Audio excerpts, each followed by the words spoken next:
you like that? Okay, anybody here, raise your hand if you like that. I'm just kind of curious. Okay, I think all of us, there's parts of our life that if we can raise up, the level of that game and wake up a year from now and do better, that'd be great. But what's that look like? And hopefully today I'm going to give you some ideas on how to get there. Now, a lot of you may not come up with any ideas, but if you're a young person and your parents here, I would encourage you to ask your parents where you can improve, and I guarantee you they're going to have some suggestions. If you're a person our age and you're married, ask your spouse, because they'll also have some great suggestions on areas that you can improve in. A good friend of mine, his name is Dave Gibbons, and he's a pastor at a very large church up in Santa Ana called New Song Church. He also has a church down in Sao Paulo, and one in Bangkok, and one in London. And probably 6 years ago, he sent me a sermon that he did. Now, I don't typically get sermons from pastors emailed to me unless I think there's a deficiency in that I've got. Well, I listened to this sermon. I don't even typically listen to those sermons either. But this sermon changed my life, and I hope that the gist of it will help change yours as well. C.S. Lewis is a very famous philosopher, and he said something many, many years ago that really holds true.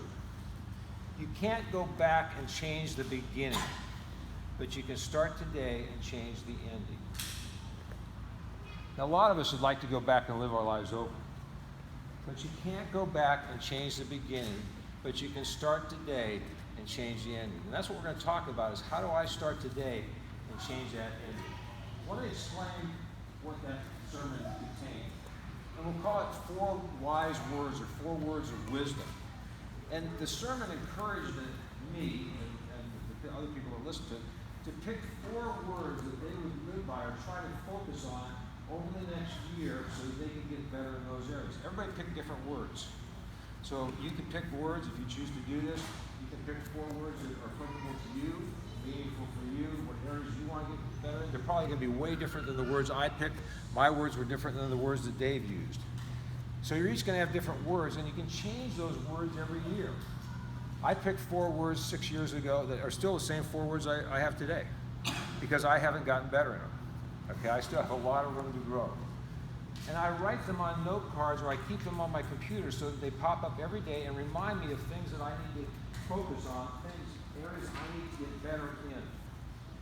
My 4 words are simplify, joy, love, and legacy. I'll kind of walk you through why I picked those 4 words. Simplify. I chose this word. I use this analogy a lot, but life is like Mount Everest. Jeff just told me that as he gets older, his problems aren't days anymore, they're months and weeks and things like that. As we get older, does life become easier or harder? It becomes harder. And life is a lot like climbing Mount Everest. If I had to go climb Mount Everest, would I want to climb it with a 10-pound pack or a 100-pound pack? Pretty easy question. I'd like to climb it with no pack if I could do it. Okay, so make that load as light as I possibly can. How does that impact me?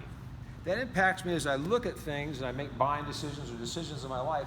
Do I need it or do I want it? Do I need it or do I want it? I just read an article a couple days ago. It said in 1970, all of us would probably get 500 advertisements, messages a day telling us what we need to buy because we need it or we want it. 500 a day. 1970. Today it's 5,000. 5,000 impressions every day. Once a year, Susie and I go through, we clean out our garage, we go in the house, we clean out everything, give it away, because if we're not using it, best to give it away so somebody else can use it.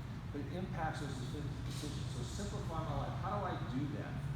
How do I simplify my jiu-jitsu? Thinking out techniques that I use and not worried about all of the stuff. I'm not going to be a Barambolo guy. Okay, if you've ever worked with me, you probably know that for sure. Okay, but what techniques am I going to be good at, and how do I get better at those? Second word is joy. And I'll define what joy isn't. Joy is not happiness. Okay, there's a big difference between happiness and joy. Happiness comes from stuff or accomplishments. Happiness comes from stuff or accomplishments. When the dog comes up to see you when he's going to be fed and he wags his tail, okay, he's wagging his tail because he knows what he's going to get, food.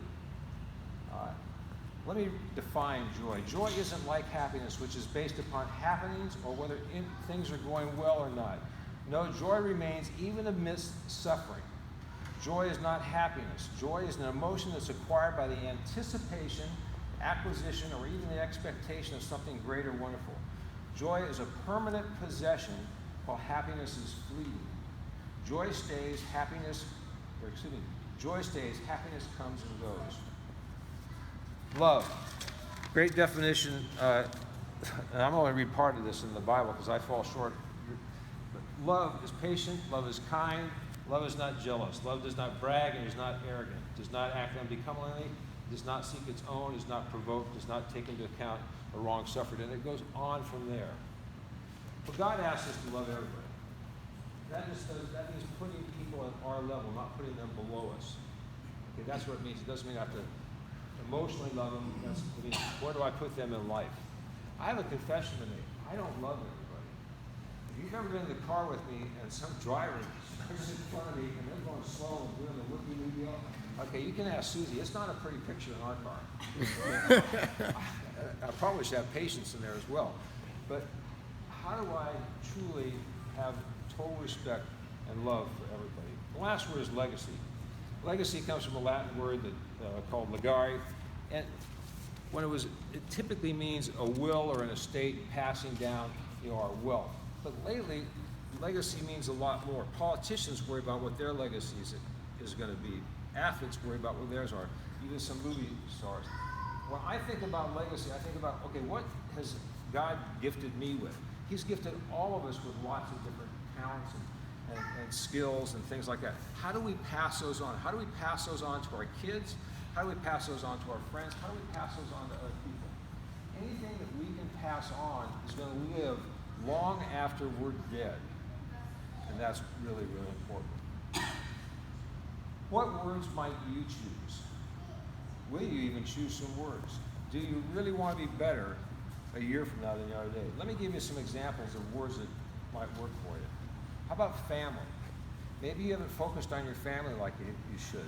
Maybe you're busy at work. So maybe family is the area that you say, you know what, I really need to improve with my family, whatever that might look like for you. Or how about the words dad, father? Maybe that's an area that you want to be in.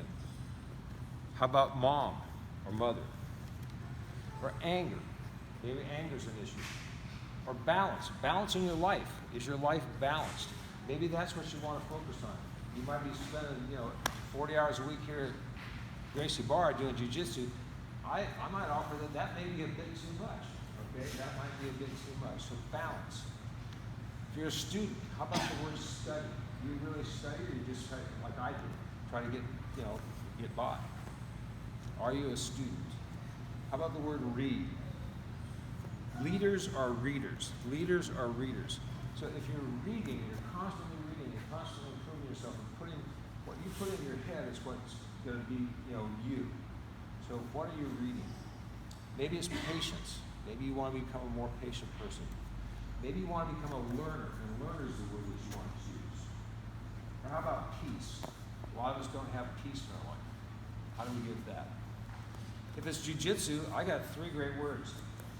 If I want to become better at Jiu-Jitsu, I'm not going to really get that much better by rolling. You know what I'm going to get better by? Drilling. And I've got a whole lecture on drilling. Okay, but drilling is a key to getting better. Picking out the things that you want to do and picking time so that you can come in and do them. Sean and I come in here usually try to be about once a week so that we can drill. Okay, and we have a great time doing it. I don't know if we're getting any better, but we're great friends, so it's a lot of fun. Drill. How do you do that? Maybe you want to be a competitor. Okay, well, compete could be the word. To be a competitor, you have to train, you have to eat right, you have to sleep, you have to do all kinds of things. You have to figure out what your game is. Compete could be the word that you want to do, and that can mean a lot of things. Teach could be another thing. You might want to grow and say, you know what, I'll probably never be a great competitor, but I can be a really, really good teacher, and I can have an impact on a lot of kids. You look at Scott Mills, and Scott does an incredible job. Come watch his class with the kids some days, and you're going to see a very, very gifted teacher, especially with kids, which is really, really hard. Kanai is another one, too. Well, will you pick 4 words, okay? Or did I just waste 10 minutes of your time? Will you pick 4 words? And what are those 4 words? Because remember what C.S. Lewis said, you can't go back and change the beginning, but you can start today and change the ending. Thank you very much.